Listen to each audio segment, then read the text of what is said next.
Welcome, everybody, to the Planners Who Profit podcast. I'm excited to be back here to deliver more inspirational stories and tips for the event planning community. Now, today's podcast is for those of you who have already hit at least $70,000 in business, 100K is preferable, but I'll bring it down to 70K. And if you're looking for ways to expand beyond that significantly, right? Or for some of you who are out there who've always dreamed of managing your own team of event planners. Now, I've got two of the best guests to help you to see what it takes to get there, all right? Now, for today's podcast, I have invited my own two very special guests, both of whom have worked as associate planners, leading weddings for my company, Statuesque Events. First, we have Nikki Handy, who is a current associate planner, and we also have AdeOla Fadumier, who is a former associate planner on my team, but don't worry, we still get along. It's all good, okay? After this short break, you're going to get to hear from each of them one at a time, so make sure you stay tuned and pull out your notebook because this is going to be a really good one.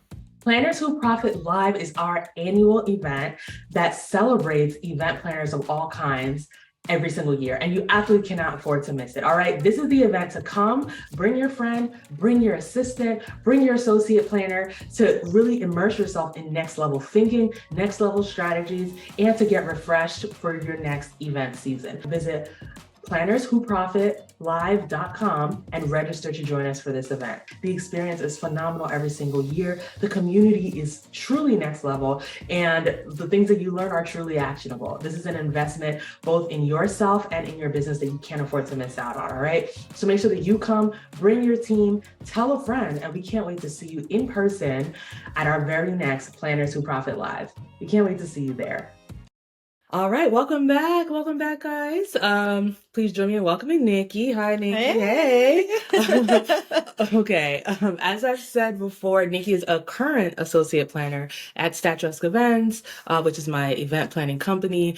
She leads weddings on her own, and that's essentially what we mean when we say associate planner. So she's coordinated my cousin's wedding, where it was a multi-day wedding. I was a maid of honor. I think I was a good maid of honor. You're gonna have to ask her. But I think I was a good maid of honor. And so instead of running around doing wedding planning things, I was actually just with my cousin, right? And so, of course, we need a lead planner for that. In about a month, she's going to be coordinating my best friend's wedding. Yeah, so that's coming up. And that's really exciting. And I will be enjoying champagne with her, versus being the event planner. So again, like that's a huge lift. But then of course, in addition to that, she also has her own events, that she's doing for our company, individually, right? So that's the value of an associate planner. I'm really excited about it. So yeah, so welcome again. Thank you. Thank you for having me. All right. So do me a favor, let everyone know a little bit about you, just on the personal side, just so people have a little bit of a reference. Yeah, of course. Okay, so I am a Haitian American, born in Miami, raised in the DMV. So I've been all over, Silver Spring, PG, you name it. I've also been a mom of 3 and a bonus. I'm a wife for almost 7 years now, and I have been in the wedding industry for just a little under 6 years. Awesome. Okay, amazing. So you've been in the industry for 6 years. So after 6 years, what would you say are your favorite things about weddings? Yeah, so my favorite thing would be the overall journey. So just the planning process. So, figuring things out, solving problems, and then getting to that day and seeing it all come together. Yeah.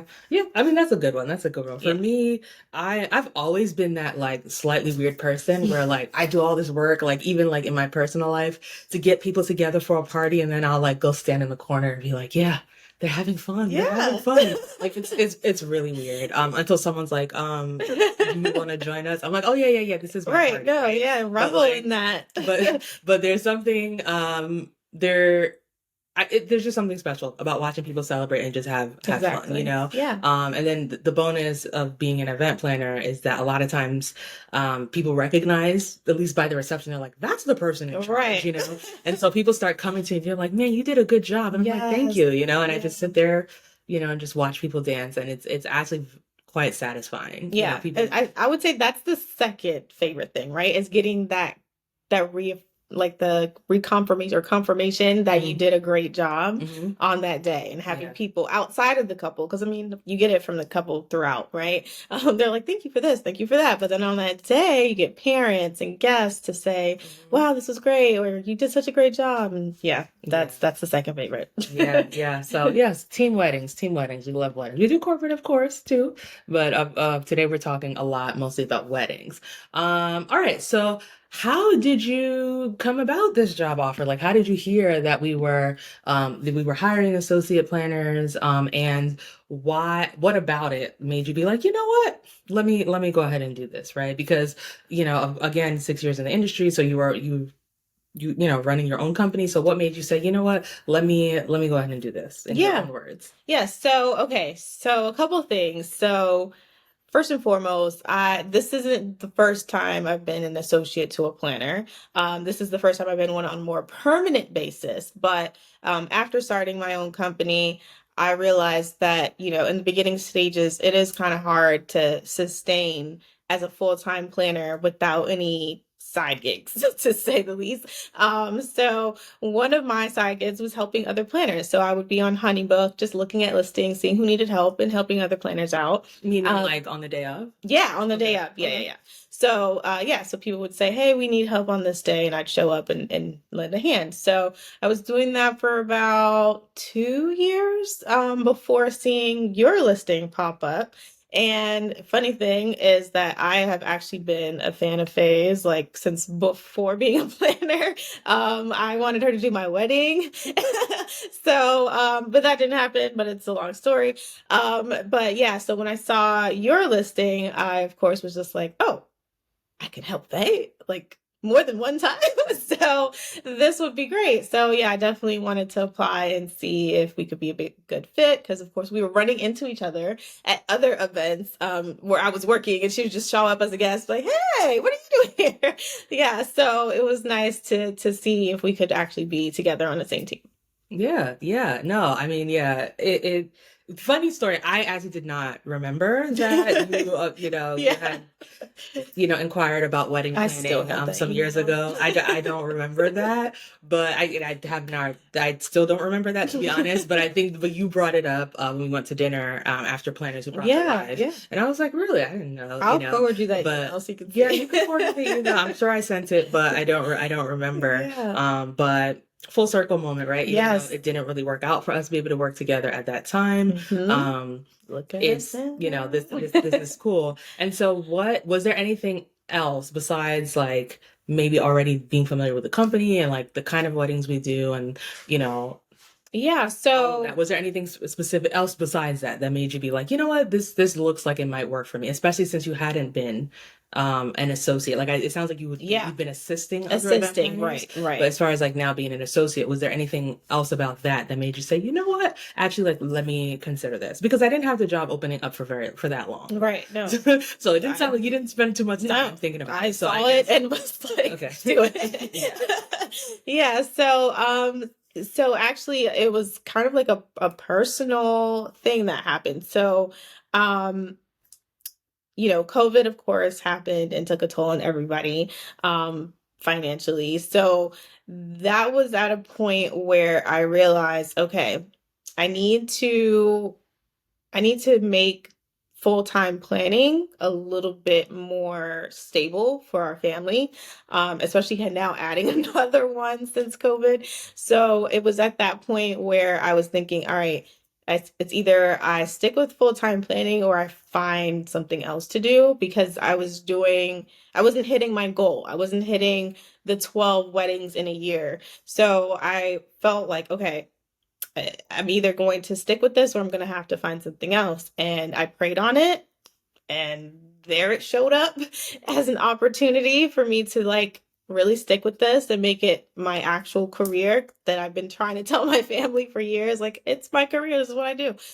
So when that opportunity showed up, it was just like the confirmation I needed from God, I feel like. But that was just like, yeah, you could do this. You can still do full-time planning. Yeah, yeah, that sounds really good. And I mean, again, I think it was very decisive. I didn't have that up for very long. So when I looked and I was ready to start doing interviews, I was like, okay, cool, cool, cool. Yeah. And of course, you were also thorough. So for those who are, um, considering at some point, being an associate planner for someone else, do not give like two word answers to the questions they have in the job interview.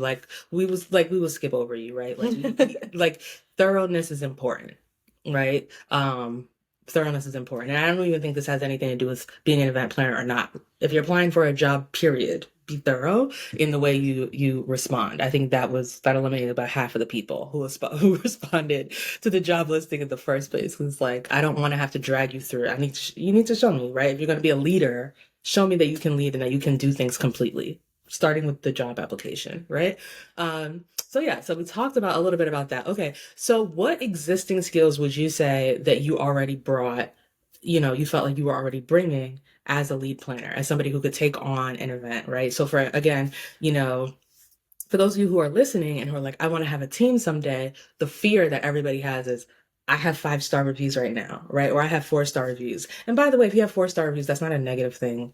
No, it's important. Like, it's not, people are not, having 4 stars is not a bad thing. We all know, Right. like, there's a human element to it. Yeah. Sometimes somebody gives you a 4 for a reason that makes no sense. And the people reading in the reviews know that. Right. But okay, let's say you have a business, you've built it from the ground up, doing all this work, you got 4-star, 5-star reviews. Now you want a team, but you're afraid because you're like, I don't want this to tank to a 1-star or 2-star business because I'm trusting my business to other people who are supposed to be representing me but not doing things at the same level of quality, right? And again, I talk a lot about systems for maintaining quality in our programs, like in our accelerator program for those who are really like seriously growing their business. But I guess also for like you, what are the things that you felt like, okay, I'm confident that I can bring these skills and maintain a level of quality in her business, right? Because you said yourself, you were already familiar with the business before you applied. So you're like, oh, I like their work and everything. So what are the skills that you felt like you were already bringing, and that you were confident in bringing? Yeah. So one of the main things that made me feel confident in applying to this was knowing that you specialize in multicultural weddings, even cross-cultural weddings, and having that background where not only did I grow up around multicultural people, but I was also trained by someone who specializes in multicultural weddings and then assisted in those multicultural. So being familiar with large guest counts, being able to not get overwhelmed in those circumstances, still feeling at ease to communicate with different cultural backgrounds. So Spanish, African, the whole gambit I had already. So that to me was one of the first things that made me feel confident. The second thing I would say was just knowing that I had you have to have various skills to be a planner. There's not just that one skill. It doesn't exist. It's like a various amount of skills.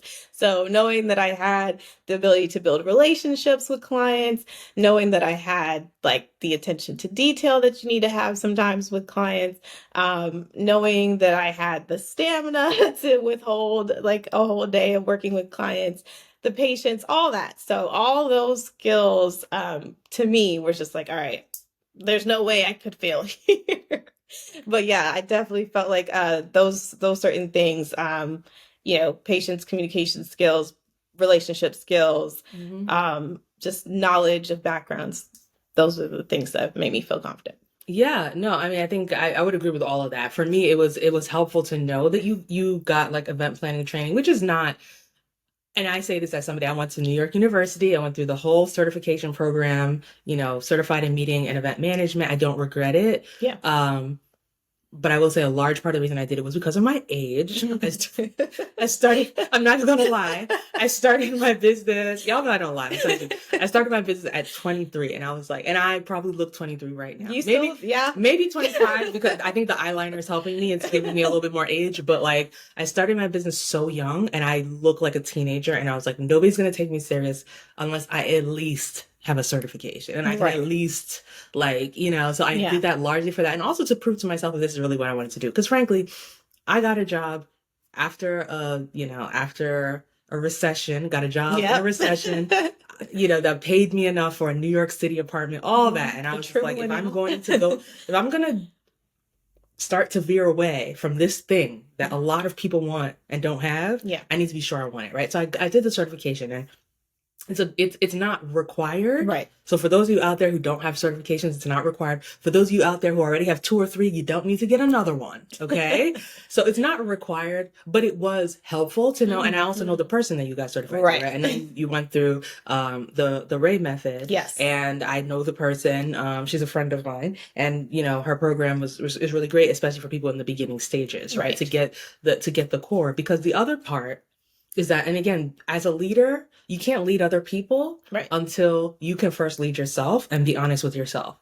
And I'm honest with myself in the sense that I don't want to teach you how to plan events. Right. I don't. I'm just very honest, and I know that. So I was looking for people who I know how to plan events. Now I can teach you how to be more efficient. Yes. I can teach you how to be more effective. I can teach you how to design bigger and better. I can teach you how to refine those skills, but I don't want to teach you the basics. Right? Because I'm hiring you to be a leader. And so that helped me. That was a plus. Plus also seeing like your portfolio of work and things like that. I was like, okay, so she understands the basics, right? And of course I have my ways of doing things. I do. Yeah. But if you understand the basics, then you should be able to learn also the way that we do things. And then over time you decide if you want to stay or not. Right. But those are that was one of the main things that I was looking for. Yeah, and then again, thoroughness, even in the way you complete the application. And there was a lot of follow-ups that afterwards, as is, anytime you're applying to the process. So, actually following through the things in the follow-up process and going from there. The third thing that I don't think that I realized that I had to say or look for, but that has over time also proved to be great, is just availability. Right? Because a lot of people want more money, but you don't have the time to make them more money. So like availability means you have time during the week for meetings. It means you have time, you have open weekends to take on events. Right.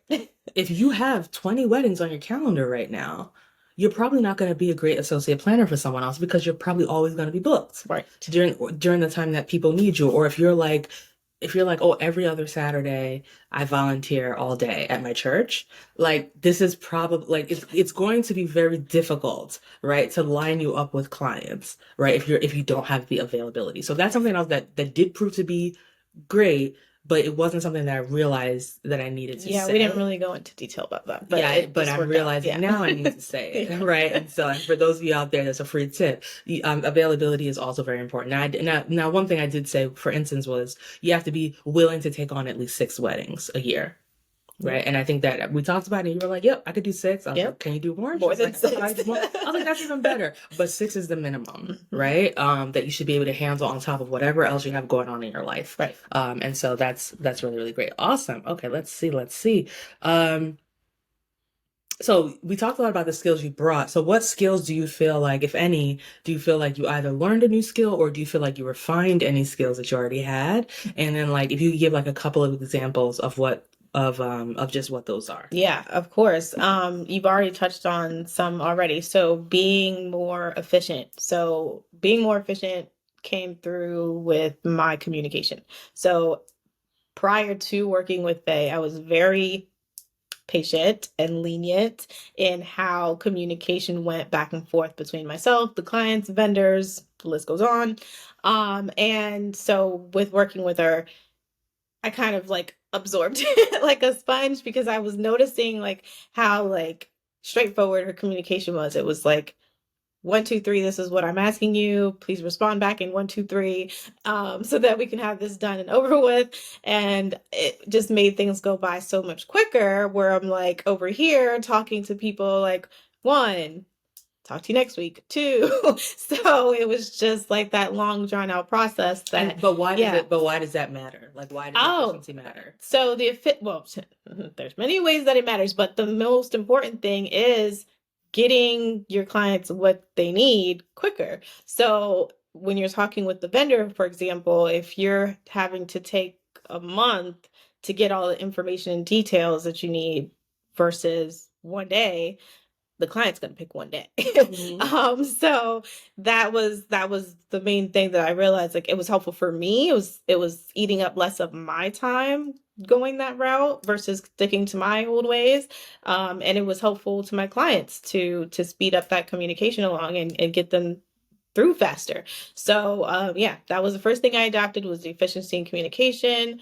Something that I'm refining is probably just my processes, like how I deliver my information. So how I collect things, how I deliver it.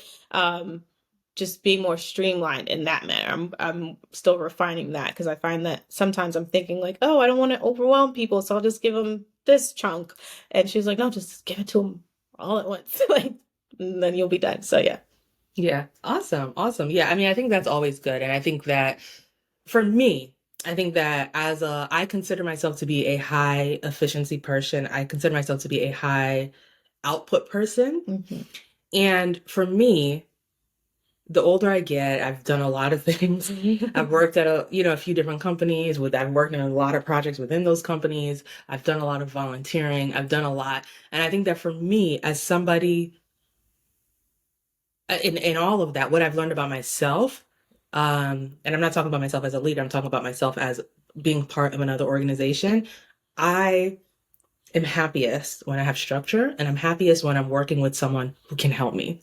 Right. Right. Not just someone who's just like, do this, get it done.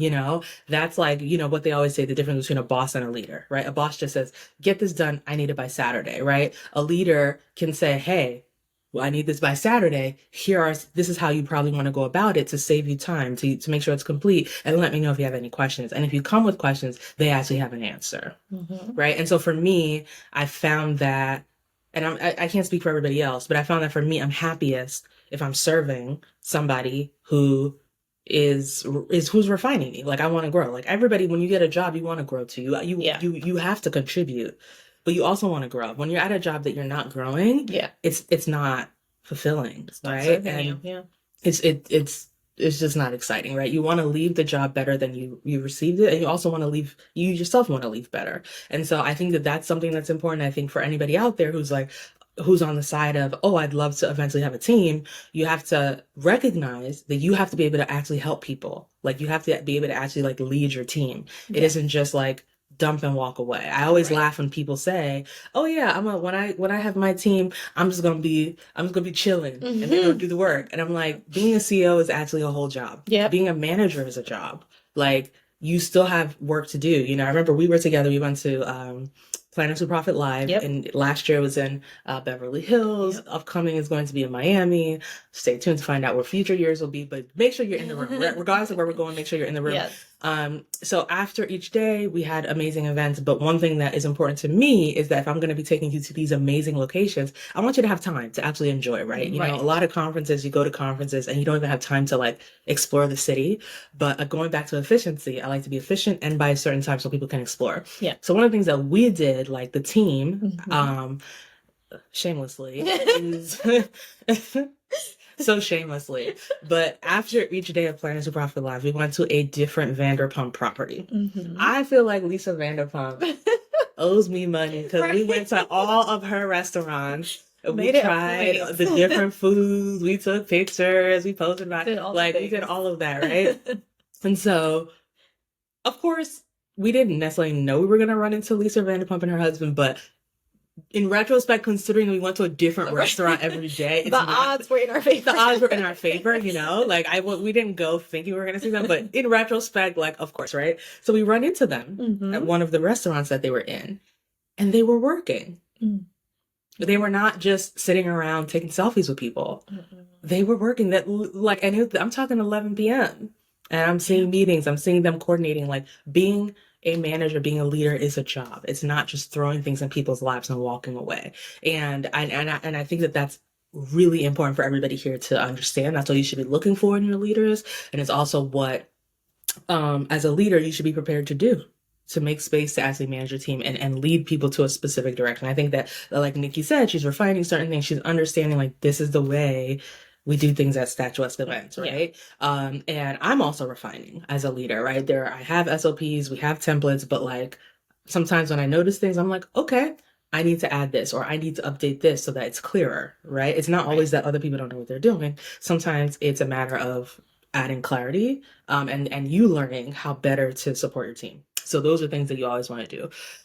Okay, so we talked a little bit about a lot of things there. So I think we've very naturally eased into the next question I have. Yeah. So what are some of the growing pains, right, of working within another event planning company? And with this, I feel like I should just walk out. So you could just complain about all the annoying things about me managing you. But No. but on a serious note, like what are the growing pains, right? Because we have to be real. Most of people who are watching this, who are maybe considering at some point working for someone else's, someone else's team, you may have been on your own for a while. Yeah. And so what are the growing pains of going from being on your own to now working for somebody else? And what are some things that people should keep in mind? Yeah. And you kind of touched on it without even realizing it. So yes, so one of the growing pains is realizing I'm not on my own. So doing things on my time or my schedule or my way is no longer the way. So that was just kind of my growing pains of realizing, okay, I am working for someone. I do need to make sure it upholds to her standards. I do need to make sure that it aligns with her vision. So just having those things in mind, I have to like constantly remind myself every day. Like every time I step into the conversation, I'm like, okay, how would Faye want this done? Or how would Faye do it? What would Faye do? Like that needs to be tattooed on my arm. Yeah. But yeah, so just having that has been the ultimate internal struggle, is knowing like, okay, you can't do what you want to do. You got to do it how it needs to be done because you're working for someone. So that's the only growing pain, to be honest. I'm sure she has others, but I'm going to say it because I'm sitting here. That simple. It really is that simple. Okay. Because I am like a very independent thinker. So when I have to adjust that, like that's like, oh, it's huge. It's like I have to keep reminding myself. But that's really it. Yeah, and I think that's a big thing in general. And I would say I'm similar. Like I like to do things my own way. I don't want y'all to know I hope I'm not an overbearing person. Like I believe in freedom. Like I believe that you hire people who know what they know. That's why I'm not hiring people who don't know how to plan events. Right. Right. And so it's not about being overbearing, but it's just about aligning with the company vision. Right. So it's not like, oh, you have to, every time you send an email, you got to open and say, hi, my name is Nikki. Just like, I'm not giving you templates of how to talk to people per se, but it's just more like, this is the direction we're going. This is the way we do things here a little bit. Right. So, and I think that makes a lot of sense. And I think that it can be challenging. I'm glad to hear that's the only thing. And I think that it's just a growing pain. Growing pains are not forever. It's usually like more towards like maybe the beginning stages and going from there. So to your point though, when you said, how would Faye want this? Yeah. So I keep talking. What would Faye do? Let's make bracelets, right? WWFD. Yes. What would Faye do? Okay. But when we went to Planners to Profit Live in LA, spoiler alert for anybody who's coming, but there's a whole party before I get there. Okay, so just know if you come, don't be like, oh, well, I'm gonna be late. Don't be late. I feel like I missed some of the best parts of the event, to be honest. And it just is what it is because I just have to get my mind right, make sure I come in like with the right, not the right information, but come in with the right energy and all that. But the team really supports a lot in the morning from the MC, from everybody else. Like, honestly, it's a whole party before I get. I'm not even kidding. I thought about changing the schedule later so that I could participate in that part, but we're going to leave it at least for now. One of the things that my friend, who's an officiant, married by Rev Roxy, love her. She came to support because she's a good friend of mine, and also because she's in the wedding industry. She loves all things weddings. She came and I remember telling her, I was like, man, like, when you're planning an event like this and it's your money, you always look at things funny. And at a certain point, I was like, maybe I'll just hire an event planner locally to support me, right? Versus like flying someone out and then having to pay for a hotel and all that. Like it would just be cheaper. But then I was like, no, that doesn't make sense because my vision is to have one team. Right. And if we're going to have one team, we're going to have a team, right? And so if we're going to have a team, we're going to have a team, then the team needs to be there. Right. So I said, okay, so I paid for the flight, hotel, all that good stuff to cover, paying her, of course. And Roxy was just like, nah. I was like, oh, maybe, you know, you never know. It might have been good to have someone local. Roxy was like, no, absolutely not. She was like, the whole time in the morning we were putting things together, doing this. She was like, Nikki was just like, nope, Faye wouldn't want that. Nope, Faye wouldn't want that. Nope, she don't want that. Nope, she don't want that. And she's like, you would not have gotten the same thing if you were just picking some random person, right? Because then everybody's doing their own things. Like, and one thing about me, just as a person, you know, every now and then I'm gonna drop a scripture on you, but because it's to me, it's just part of my life, right? But I would never forget. I think it was maybe about 5 years ago when I was reading. I was reading in the Bible, and there's a point in the Bible. It's earlier. I wasn't planning on saying this. I don't have the exact verse, but it was earlier, and it was before the flood. And it was before, like earlier in Bible times. And the scripture pretty much says, in these days there was no law. And in the days of no law, everyone did what was right in their own eyes. And there was chaos. Yeah. Like that scripture, like when I read it, I was like, my gosh, like literally, and that's like, it's a scripture that you almost never hear quoted. Right. But it's just like, if you really understand the magnitude of that, it's like, it literally says, in this day, there was no law. Because it was before Moses. It was before there was a law, right? There was no law. Everyone did what was right in their own eyes. So people weren't even trying to be wrong. Right. They weren't even trying to be crazy. Right. Everybody was doing what they felt was right, and the world was in chaos. Right. That is literally what it says. And I'm pretty sure, I'm gonna have to circle back on it, but I'm pretty sure this is one of the scriptures that is describing the reason for the flood in the first place, right? Because the whole world was in chaos because everybody was doing whatever they wanted. And so for me, when I think about organizations that I've worked for, that I've been like, man, this has been amazing.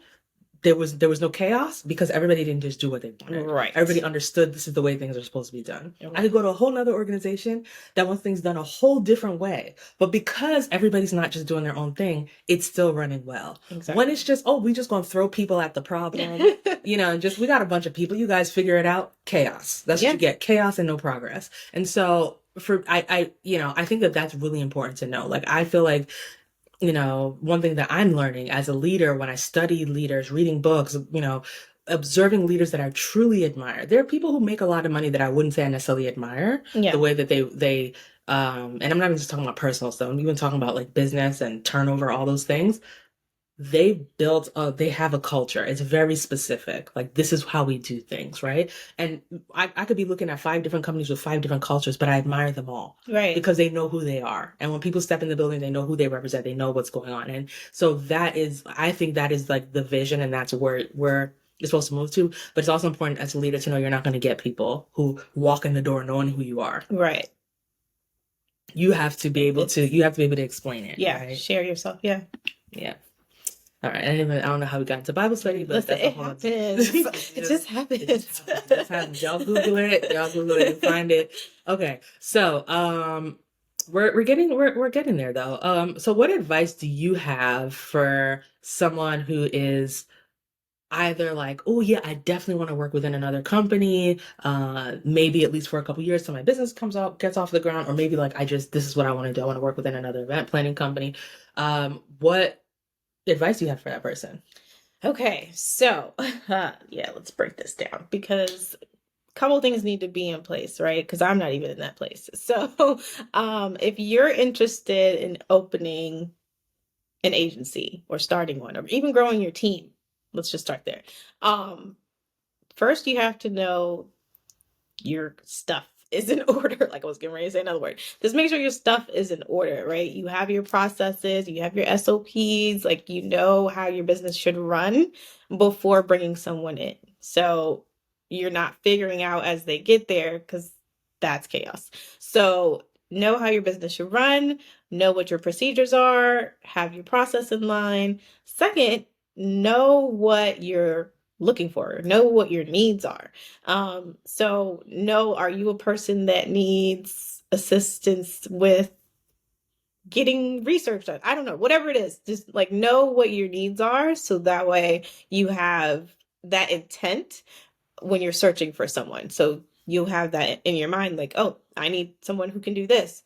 This is a person that can do this. So That, and then the third thing is knowing that you are someone that they can learn from. Because like she said at the very beginning, you don't want to be a part of a company that's not growing or feeding into you, or that you can benefit from. So if you have something to offer, whether it's advice or whether it's tips to improve, um, making their process better, making their business better, whatever it is that you can do to feed into them, they'll want to stick around and they'll want to come in and feed off of you. So having those three things, I think, foremost would be good before starting on your own. I love that. I love that. Yeah, definitely, definitely. Identifying the right person starts with knowing who you need in the first place, right? So, and processes, all that. And processes, I want to say you don't necessarily have to have your processes written down before you hire someone, but you do need to have a process, which means that you do things the same way every time. Yes. Right. And so if you do things the same way every time, it becomes easy then to write it down when the time comes that you need to write it down, versus being like, how should I do a timeline? And now you don't even know because you do it differently every time. Right. Yeah. So I think that's great. What advice do you have for the flip side for people who are like, who want to work for someone else's company, right, as a planner, or who maybe never considered it before this podcast, and now they're like, man, maybe this is something I would do. What advice do you have for that person? Two things. One, that availability that we talked about earlier. Make sure you can handle it. Check yourself. Like, check that calendar. Make sure that you have the bandwidth to take on more projects. I mean, it's always an unknown. Like, you don't know what that person will ask of you. They might only need you a few times, but they might need you more than that. So just making sure that you have that availability, that flexibility to say, okay, yeah, I can take on projects if they just come up, or I don't have the availability to take on projects. So just communicating that is number one. Number two, I would suggest that you look within and see, are you a type of person that can adjust? Because it's not your company. So whether you know it all or have it all, you're going to have to adjust. So if you're a more rigid personality, it's not probably the best idea to do. But if you are able to be a chameleon, change your stripes a little, like, then this is definitely a good move. Nice, nice. I love it. I love it. Any final words for the people? For the people, the planners, the people. Oh gosh. I mean, just take some time to just assess your business. See where you're at. See, are you at a growing spot, or see if you're at a I need to join another team spot. Like, it's all good wherever you're at. Just knowing those things though will help you with decisions moving forward. Yeah. Yeah. No, I love that. I love that. Thank you, Nikki. I appreciated having you on. Like, this was really good. I feel like this is really gonna help people moving forward. Like, this is awesome. So yeah, guys, I hope after listening to this, you understand why I invited Nikki to come speak about being on our team currently. She's not leaving anytime soon, to my knowledge. So see y'all in 2024. So you see, she's on the team. She's happy being on the team, and she shared a lot of her perspectives. And I think this is helpful for both sides, whether you're looking to build an associate team or looking to be an associate on someone else's team. So in a little bit, right after this break, I'm going to bring in my second guest, who is somebody who has transitioned off the team. Awkward, right? But not really that awkward. We still get along. She's an amazing person, and I think she was actually my very first associate planner some years ago. And we're going to talk a little bit about her journey, her words of wisdom for you guys, and we're going to talk a little bit about that transition process, because one thing that I've learned is that running a business it comes with transitions, right? You have to be realistic about what it looks like. There are going to be people who come and they're going to be your forever team. And there are going to be people who come and they're not. And it doesn't mean that it's because they weren't good. It doesn't mean that because you weren't good. Sometimes they're just, life happens. And you have to be able to withstand those transitions as the CEO. Going back to the fact of being a CEO is a whole job, right? So being able to manage transitions, accept transitions. And in my opinion, one thing that I did not like in the past is I've had people who spoke of me negatively or treated me negatively because of a transition, which I don't think is fair, right? And so I think we're going to talk a little bit about that. So I'm really excited. So stay tuned after the break. We've got more goodness coming your way. And again, thanks. Thanks, guys. If you're an event planner who does amazing work, I'm talking your family, your friends, and your clients tell you that you do an amazing job, and you bring everything across the finish line and plan the most beautiful events. But now you're ready to actually make real money in your business and pay yourself monthly. It's time for you to apply to join the Planners Who Profit Accelerator Program. This 6-month accelerator program gives you the tools that you need to hit your first $70,000 to $100,000 a year, even if you are still working a full-time job. Our goal is to help you to build a profitable business so that you can leave your day job on your terms. To learn more about working with us in the Planners Who Profit Accelerator, make sure you visit plannerswhoprofit.com and apply. By the way, if you've already exceeded 100,000 in sales, please go ahead and apply, and we'll let you know all the information about joining the Planners Who Profit Mastermind, designed to take you to even higher heights. We look forward to seeing you on the inside, because life is so much better in the PWP squad. All right, welcome back, guys, to the podcast. I'm excited. New face here with us. We have AdeOla, who's tuning in from Chicago. Welcome. Hi. Hey, everyone. It's always a pleasure. Always a pleasure to have you. For those who don't know, AdeOla is also like a longtime friend, in addition to someone who worked on our team. So as usual, it's always a joy to have you on here. So this is, AdeOla was on our team from around the end of 2013 to like 2016 as an assistant. And then she became a lead planner on our team in 2017 up until around 2021, which was when she left us. But anyways, I remember at the end of 2016, it was just a super busy year for us. We'd done a lot more events than we'd ever done, and at that point I was like, I was in the mindset of, if AdeOla is not supporting me at this event, it's going to fall apart. Right. So I would say for most of 2015 and 2016, and even honestly, 2014 and 2013, pretty much all of those years I just listed that she was an assistant, I really was like, I have a wedding, you have to be there. Like, you have to clear your schedule. You just have to be there, basically. Right. If I could clear my schedule, I cleared it. Yeah. I was just like, clear your schedule. Forget whoever else is on your schedule. I just need you to be at this wedding. Like, it's not going to go well if you're not there. Right. And so I've mentioned before, I mentioned earlier on the podcast, like, I do talk to God about stuff. And at the end of the year, when things calmed down and I was maybe a little bit more receptive to hearing things, God basically told me, like, if you keep using her as a crutch, you're going to break everything. Like, you're overworking her. You are, you're relying too much on one person, and he also told me eventually she is going to leave you. Like, this is way early. God told me, like, eventually this is what's going to happen. So you have to learn how to build an actual business that can work with different team members, not just one person.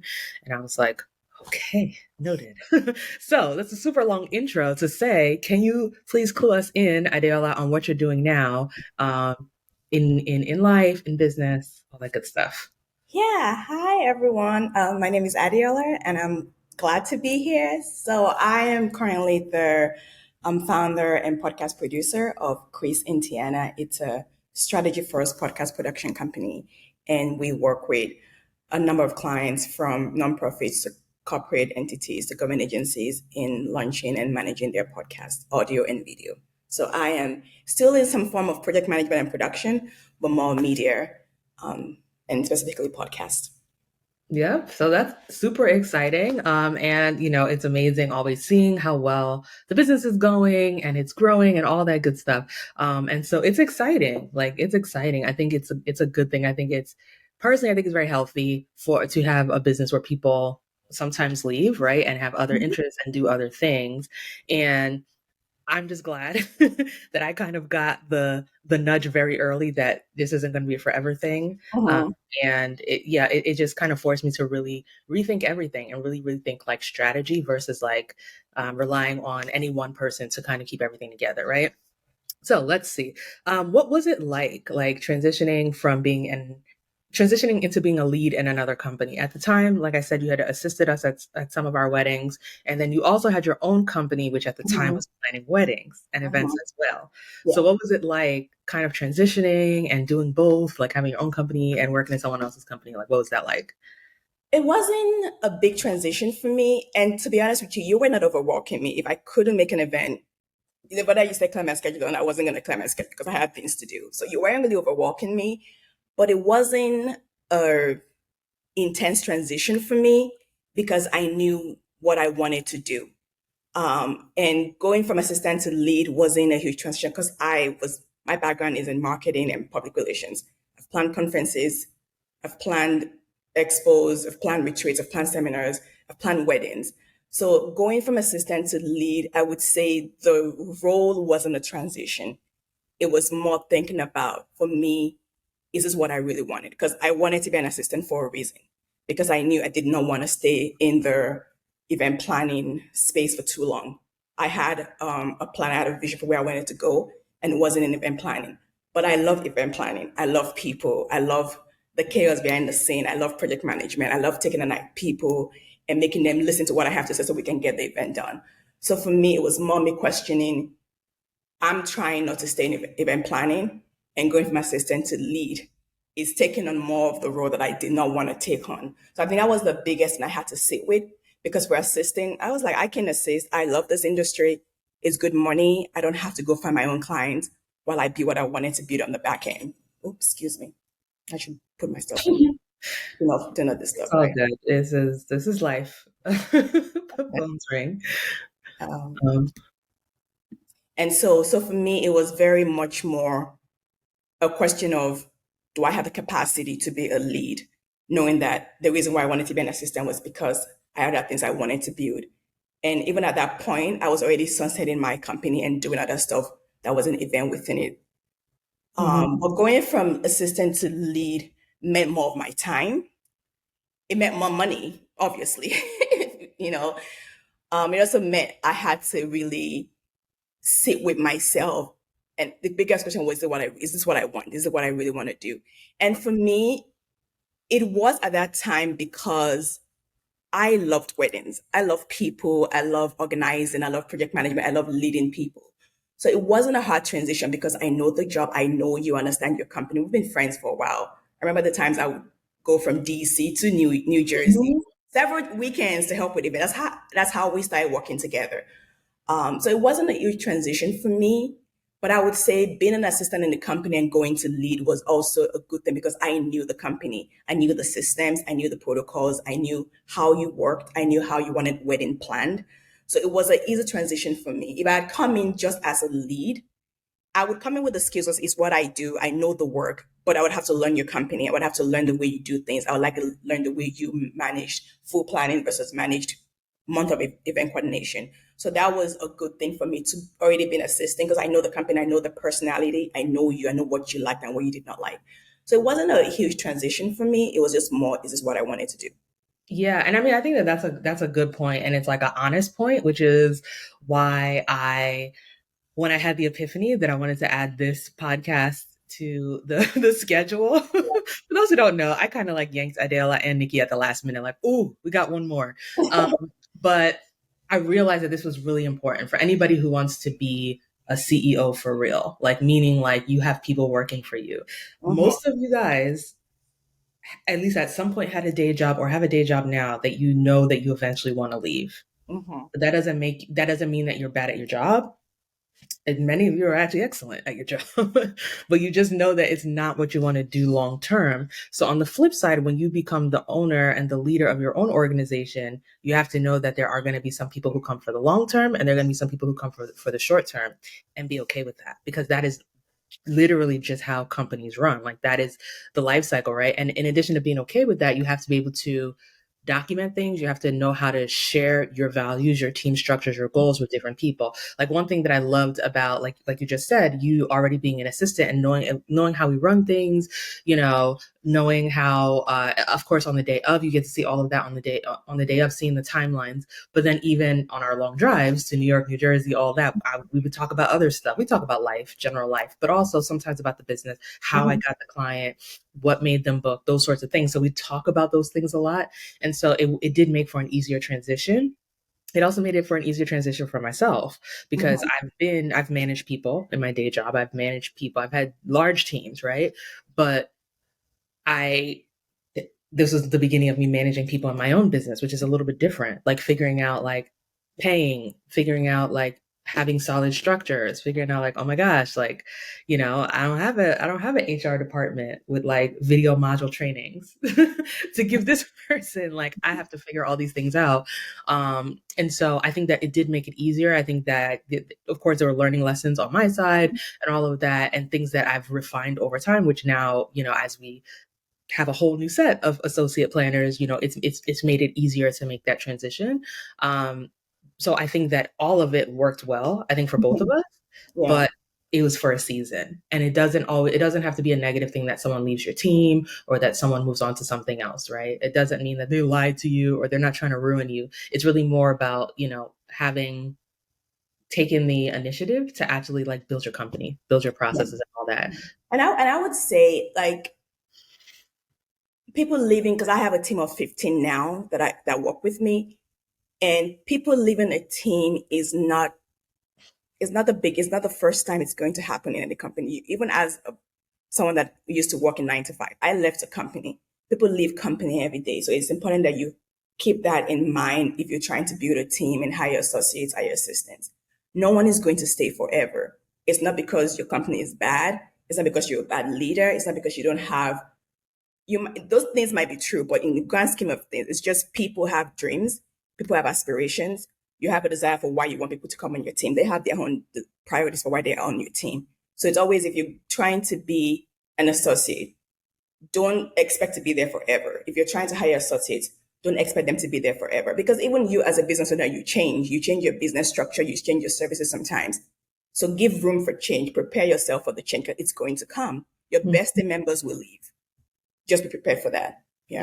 Yeah, absolutely. Your best team members will always leave. And that was something that was also embedded in that message when God was telling me at the end of the year. I was like, man, this is a lot. But like, I was like, this is a lot. But your best team members are going to leave. And it makes sense, because when people are, either because they have completely different aspirations, like obviously you do, but also sometimes just because they just want to try their own thing, right? People leave accounting agencies all the time, then start their own accounting firm, right? And that doesn't have to be, that's not always a bad thing. I actually don't think it's a bad thing at all. So it's really just about you having your own structures, your own processes, your own, and learning as much as you can. I think that for me, with working with the associate planners that I had then, I was able to better flesh out what I want in a team member, right? Just from the things that work, the things that were not working. In addition to me obviously growing as a leader and knowing how to be a better leader, I also learned better what I actually need out of a team member. I think a lot of people have no clue, and you're expecting someone else to tell you, when, to be honest, every company is going to have a different culture and everybody needs something different, right? And so I think that I started realizing things and taking little notes and jotting things down and being like, okay, like I'm learning this about myself. I'm learning this about the culture I want to have. I'm learning this even just about communication styles, just all those sorts of things. Like those are things that you have to document. And I think that, so in the end, like, again, someone coming for a season is not a bad thing. I think that, the people I had at that time kind of were my guinea pigs. Thankfully, we're all still friends. We all still like each other. I'm sometimes amazed, because there were times I had like 3 people doing jobs that were probably for 6 people. Like I, made some mistakes along the lines, but I think that it's amazing that everybody was passionate about what we're doing now, right? Right now, I have some people who are on the team who are like in med school, who are just completely other things in life. And I actually think it's great, and it's just for me to constantly be looking for new people. And as I look for new people, I know exactly what I'm looking for, so that we can kind of make sure that we maintain a certain kind of synergy and culture and all that type of stuff. Yeah, that's important. That's awesome. Okay, so a few highlights that I want to go over. I remember this was like earlier. This was probably in was this in 2017? No, it might have been 2018. There was a period where we had like 3 weddings in 2 different states in a span of 5 days. So on Saturday, we had a brunch wedding in Maryland. And then on Wednesday, we had a wedding in New York. And then on Thursday, we had a wedding in Maryland. And then the crazier part about this is that I also had a day job during this time. So when I was looking at it, I really, really didn't want to turn down any of these events, because I thought they were all kind of cool. I kind of like the couples. So I said, this is what we're going to do. I had the funny thing is that all of the three of us who were lead planners at the time, we all worked on that Saturday wedding together, the brunch wedding together. And then on Wednesday, you went up to New York to do the Wednesday wedding. And then I had the Thursday wedding in Maryland. So I just took the day off, whatever, and did that wedding. And all three of those weddings went well. It was crazy though. Like, I don't know if today I would do that. But at that point, it was really exciting. So, like, what was that like going to, and I mean, you've done that a couple times, going to New York. I'm from New York, started the business in New York. We get leads in New York every year. I've just accepted it. But what was that like doing events on our behalf? And like traveling and like balancing so many things together. Like, what did that, I mean, how was that balancing that with your schedule? Do you have any memories from that that you want to No, share? I do. Like, it's funny you remember you remember that. What I remember was maybe the same year or the year after, the August, when we had 2-day weddings back to back. Mm-hmm. That stood out for me more than that week that you talk about, because it was Friday, Saturday, Friday, Saturday, Friday, Saturday. I'm like, I am tired. What? But for that week, it's funny that week doesn't stay on my own mind compared to the August wedding that we had back to back 3 weekend, Yeah, 3 weddings, 2 day. that was intense. That was intense. And But we for had to stay in hotels for two of those weddings because they were so far. yes, So it was like, it wasn't even like, oh, we were commuting back and forth every day. Like, no, we stayed in hotels nearby, but it was just a lot. yes. It's a lot. I think for me, because I'm also a business owner, I'm familiar with the hustle. I'm familiar with the grind. I'm familiar with you have to do what you have to do to get to where you want to get to. So for me, and because the first wedding was on a weekend, I got to take a break before I had to leave on Tuesday for the Wednesday wedding. So there was a break in there, and I wasn't leading that wedding. So it wasn't like I was leading that wedding, leading the Wednesday wedding, and leading the Thursday wedding. Then that would be an overkill. But being able to assist on one, lead one, and then take a break. So for me, it was a full lead, and an assistant. So it wasn't that intense for me. But I can imagine if I was the owner of the company, I'm carrying, even if I was in the Wednesday event, I'm carrying all three in my mind, in my energy. I'm thinking about all three.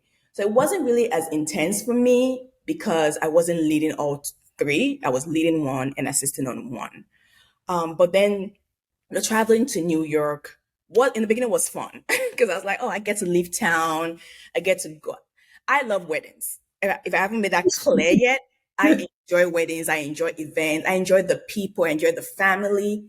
I enjoy the dance floor. You can testify to that. I would be on the dance floor at a wedding like it's my wedding. Yeah, Without and I'm sitting in the corner. Like, when you're done, is what we can go. Yeah. how it's done, I'm like, I'm on the dance floor. We've done a good job. So I do enjoy. So even if traveling can get stressful, by the time I get there, it's like, I love this. I love doing this.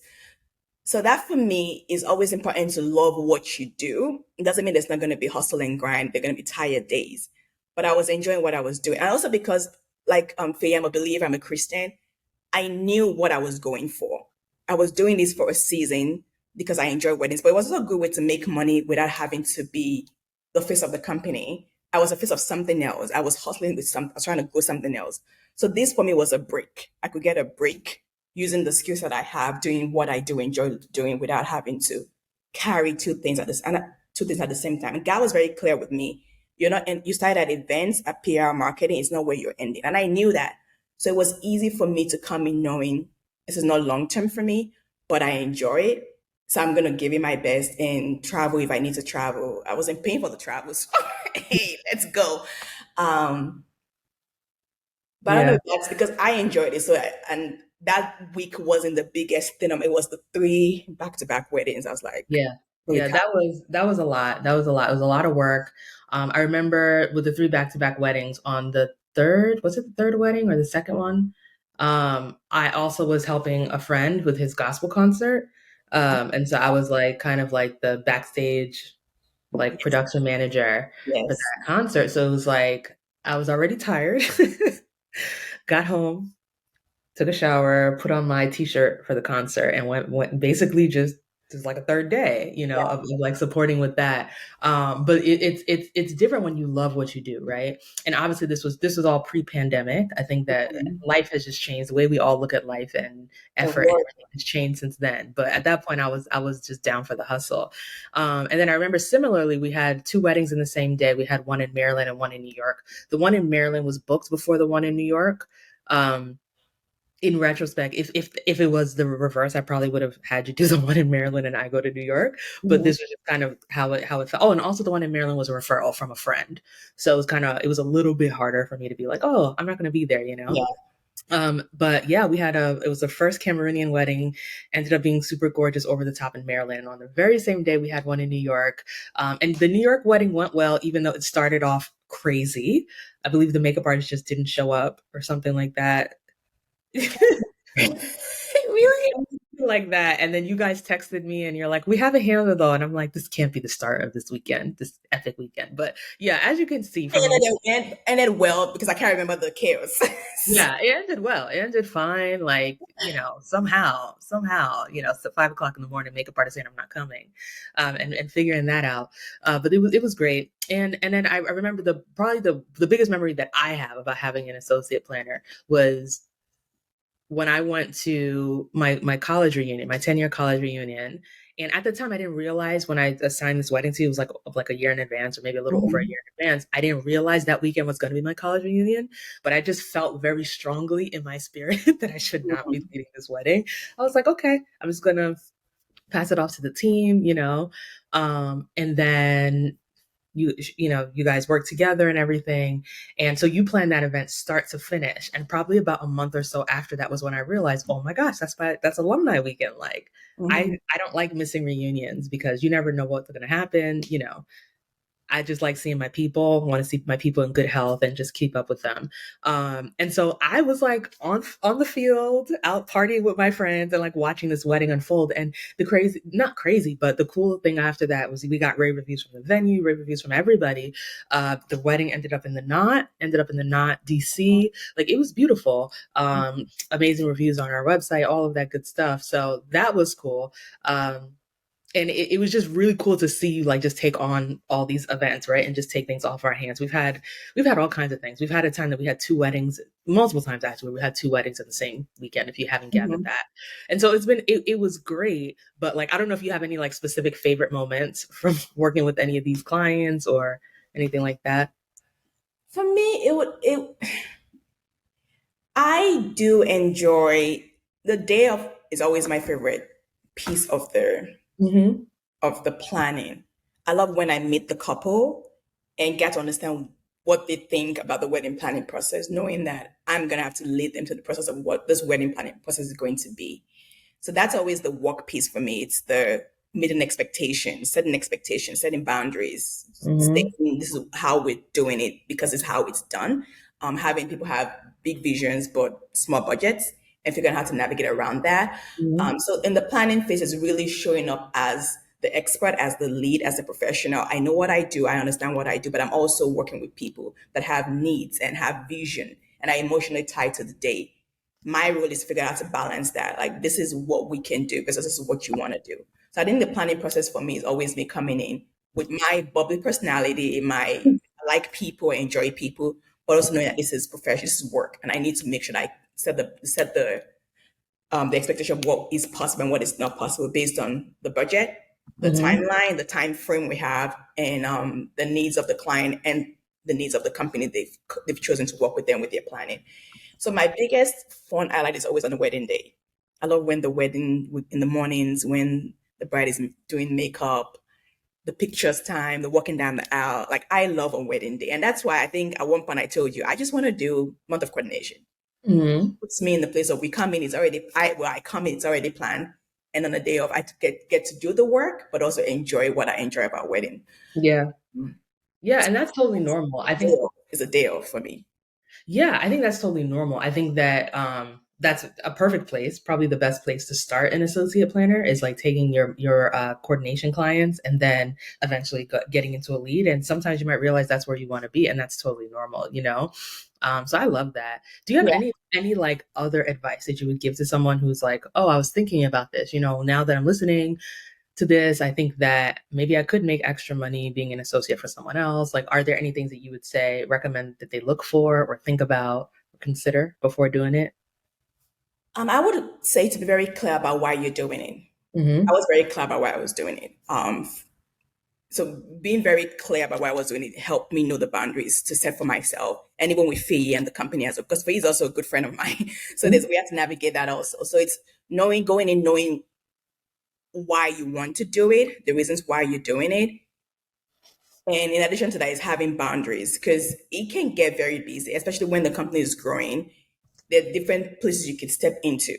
Mm-hmm. Always asking, is this where I want to grow? I knew going in that I wanted to be an assistant. The opportunity came to lead. And I was like, you know what? I can do. But after I think one or two, I knew I wanted to go into either I go back, not to assistant, but to go into just coordinating. Because I had something else I was building and I had a team I was leading. So I needed to balance out what was important to me and the boundaries I had to set for myself for where I wanted to go. I would also say leave your ego at the door. You might know how to plan. You might know all things about. Some people come into this already planned. I've planned events. It wasn't new to me, but I had to constantly know that this is not my business. It is not what I'm building. I'm here to support. I'm here to help someone else build a dream. So it was very important to me, because I also knew we were friends. That was important to me to check my ego and check even my expertise at the door and make sure I'm helping you build what you wanted to build. Some ideas she come like, I would do it differently, but the way she wants to do it is the way she wants to do it, and it's not a bad way. And I was just step into it. So if you're coming to be an associate or an assistant, whether you've planned for years or you just new to it or you have ideas, leave your ego at the door and come in and help. You're helping someone build something. The other thing I would say is every leader is different, but it's important that you also speak up. I don't have an issue speaking up. And also because Faye was my friend, I would speak up. But I think it's important that if you're coming into, and this is for even for anyone that wants to be in a company, is being able to take ownership of your own ideas, of your own point of view, and present them knowing that it's still not your company, would be my advice. What other thing will I tell an associate planner coming in? If you're someone that wants to have your own company, come in to learn, because there's a lot you can learn from a company that's already established. There's a lot you can in systems, in processes, in way of talking to bride, in way of communicating with family members. Faye is a wealth of knowledge. She's done this for years, so she's built a company. So if you're coming to and you have desires of building your own company or building your own wedding planning company, come in and take advantage of the doing, but also of the learning, because there's so much to learn here. Yeah, those are what I would say is set your boundaries, know why you're there, drop your ego at the door, take ownership of your ideas and what you believe, and speak up, but also come to learn, because there's a lot to learn. Yeah, I think those are all really good, because I mean, I think that when it comes to speaking up, especially depending on how you do it, it helps the person that you're speaking to learn and to see, okay, maybe this is another way to consider things, or maybe I'll try it differently next time.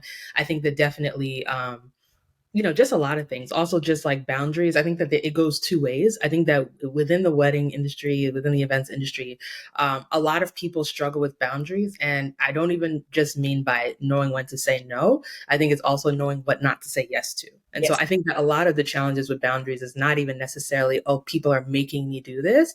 It's just that you don't know how to not say yes, right? So it's like my favorite thing, which isn't necessarily about being an associate planner, but my favorite thing is when people say, oh, people always hire me for coordination, but I end up planning the whole thing. That is not, no one's making you do that. Like, the way you may see it that way, but no one's making you do that. It is you saying yes to more work after somebody's agreed to coordination. And so I think that's probably like a big part of what I work with people on, is like help, managing your boundaries. And it's important. Yes, I think in the wedding industry, whether you're working with the family, you have to learn how to set boundaries with your family. But I think a skill set every planner needs beyond boundaries, because we can tend to have rigid boundaries that have no flexibility, is learning how to communicate, learning how to engage with people that are hard-headed, that have an emotional reaction to everything. Is their big day. Learn how to walk around that, because people are putting $60,000 plus down. It's not small money. Learn how to communicate with them in a way that they hear you. You are leading the conversation without forgetting that these are human beings you're talking to. So I think for wedding planning, especially, it might not be true for conferences and business. It is true because we're working with humans, but specifically for weddings, where it's not just the bride and the groom, it's family, it's people donating family money. Sometimes if you're doing African weddings, it's really learning in the planning, in the professionalism, the boundary that you're also listening and letting to communicate with people who hear you. I would end up saying no to things that I would think they would not say no to. They would not listen to me. But because of the way I've carried them through the planning process, I've honored them. They're like, okay, whatever you say, Adiola. I'm like, yeah, whatever I say. But it's a skill that I had to develop in learning people emotionally and carrying them along as human beings versus clients. That's something you would need as an associate planner and as a professional in general in getting things done. Yeah, 100%. I mean, because I think that there's also honoring people because they're spending a lot of money, but also understanding backstory of things. Yes. So we've done, weddings are emotional days for multiple reasons. Sometimes people are getting married and someone that they love is not there, right? And maybe someone that they love passed away. So, I know some time ago we did a wedding and, the bride's mom was late, like she'd passed some time ago. It wasn't like recent, like within the last year or two, but she passed and she was very close to her sisters. So her sisters kind of showed up very like, listen, we need to make sure everything is perfect. Like just a lot of energy, right? Well, And it's there to honor their sister, basically.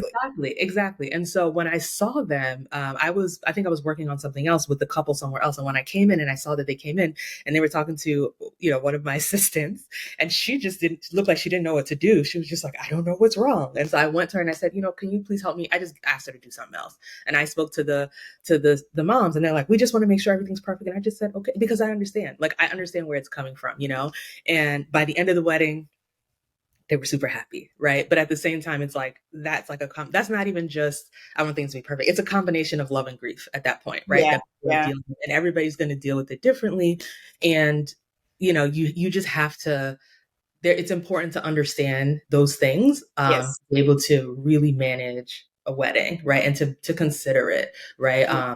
Before you react, not after the fact, being like, oh, well, I didn't even think about this, right? A lot of times we can be so stuck on the timeline, and that's important. Please, I'm a planner.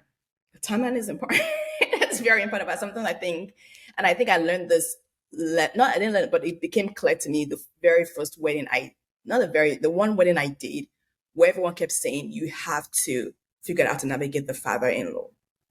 And it was an Igbo wedding. And I realized I had to figure out how to navigate this. Everyone kept talking about the father-in-law, the father of the groom, as this is the wall you have to push through. But then the day I met him, it was a gap thing because I didn't know what I was going to do. But I realized that respect was huge for him. And because I'm also Yoruba and they're Igbo, he didn't understand how I was going to be able to plan their wedding because they had Yoruba Igbo elements that I probably wasn't familiar with. But on the day we met, I went with because I'm Nigerian. We understand elders like respect. So I went with that first. But then I also asked him, one question I asked him was, what is the one thing that you want this wedding to feel like that is making you nervous? And he said, the mother of the groom, the bride, the mother of the groom was passed also. And he said, I want this wedding to be a reflection of who she was, but also not lose that we are Igbo, because Igbo are very proud of their culture. So me stepping in and asking those two questions opened him up to me. And by the end of the wedding, it was eaten out of my hands. But I think it's important we keep in mind there's a planning, it's logistic, it's structural, it's engineering, but it's also the humane part of people. That's not the advice I would give to anyone doing wedding planning in general, because it's business and personal colliding in the best possible ways. Yeah. Yep. And it all of it matters, all of it matters. I remember that wedding I just told you about, the photographer came out to me and just like, I don't know what their deal is, like, blah, blah, blah, blah. And I told him, I was just like, remember I told you that her mom passed away, blah, blah, blah. And then he was just like, oh, and I'm like, yeah. So we're going to roll with it. We're going to try our best to make them happy. We're going to hear what they're saying, but this is what's happening. He's like, yeah. He's like, that changes everything. Yes. Right. When you really think about it. So this has been really good. Thank you, AdeOla. As you guys can see, she's a wealth of knowledge, even after a year plus out of weddings.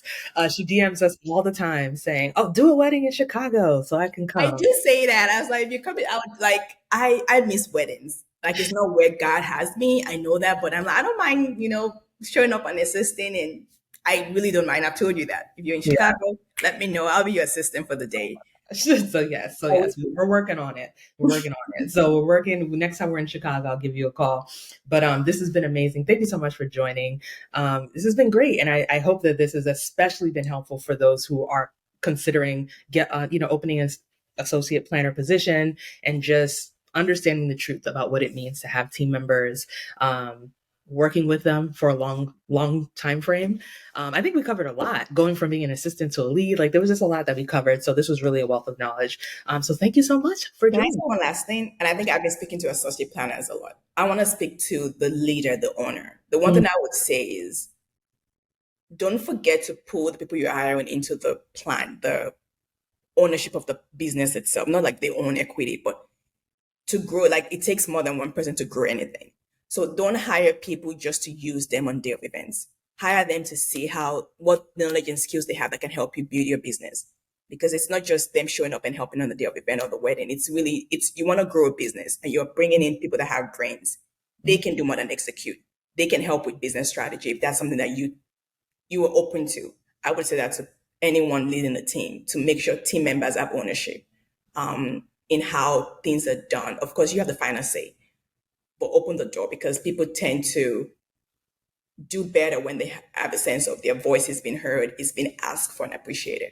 Mm-hmm. Yeah, absolutely. Absolutely. So yes, team meetings, listening to feedback, and more importantly, actually circling back if you implement the feedback. A lot of people ask for feedback and then don't implement anything. And that over time gets to be pretty frustrating, but it's helpful to at least get back and say, hey, like, you guys suggested this, and this, and we're on our way to doing this, or we've already implemented, or whatever the case. So people know they're being heard. Yeah, that is awesome. So thank you so much, AdeOla. Of course, we'll be talking more offline, but it's been great having you on here. This has been amazing. More information about AdeOla, of course, will be in the show notes. If you're on YouTube, it'll be in the description, all that good stuff. So you can just check her out. All right. So, but for now, we're going to bid you adieu. And before we get to the final segment of today's podcast. If you've been enjoying this podcast, it is time for you to join the PWP squad. And you can do that today 100% free. Visit PWP Workshop, and that'll give you everything that you need to sign up for our vault of free trainings on marketing, sales, and systems designed to get you started on your journey to your first 100K in business. All right, guys, so we've reached the end of the podcast, and I hope that you have learned so much. We learned so much from our guests from today, from Nikki, who was talking about being someone that your team can learn from and feel supported by. Also, Nikki and AdeOla both said, about being flexible and checking your ego, essentially, and being flexible to work within the company standards if you're joining another company. That was really, really great. I think that also, with AdeOla, we learned that it is normal. Like, people will leave your company. Sometimes those really, really good people will leave your company. And it's up to you as a CEO, as an owner, to always have a succession plan, to always have, additional staff in the pipeline, to always have structures in place, so that someone leaving doesn't mean that they're leaving with all the knowledge of your company. You have it in a format that you can share with someone else coming in and ramp them up and have them work on your team as well. That's what we've done. We, as you see, we have associate planners, right, on our team. You heard from Nikki, who's still on the team.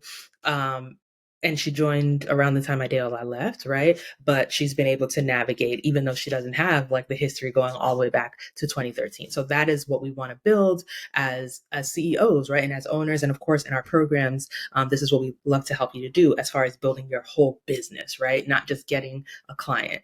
So I think that there was so much that we learned. And I want to say one other thing is that, you have to have the funds to pay someone else.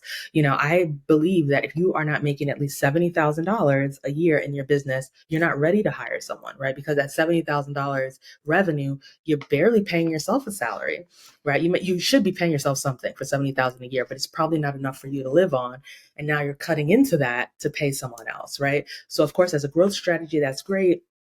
But you should be making money before you do that, right? And this is why, again, I'm so passionate about helping event planners to hit their first 6 figures part-time, because if you're hitting 6 figures part-time, that's when you have the funds, you have the repeatable processes to keep bringing in clients, you have the funds to spend on your team as you continue to grow, right? And move on. So I just want you to know, like, this is what it looks like to be a CEO, to constantly think about the future, to be a couple steps ahead, and make sure that you have continuity. All right. So I hope that you've enjoyed this. I also want to mention earlier in the podcast, I did reference a scripture, just kind of came up, right? It was a scripture about chaos and not having leadership. And I said, in those days, there was I think I said in those days there was no law. And I mentioned it might have been before Noah's Ark, but I couldn't remember. I went back and researched the scripture. It came from Judges, and it specifically says in those days there was no king in Israel, and every man did what was right in his own eyes. So this scripture talks about chaos, right? And the fact that there was chaos in the world and why there was no chaos. And it was because there wasn't a sole source, right? And this was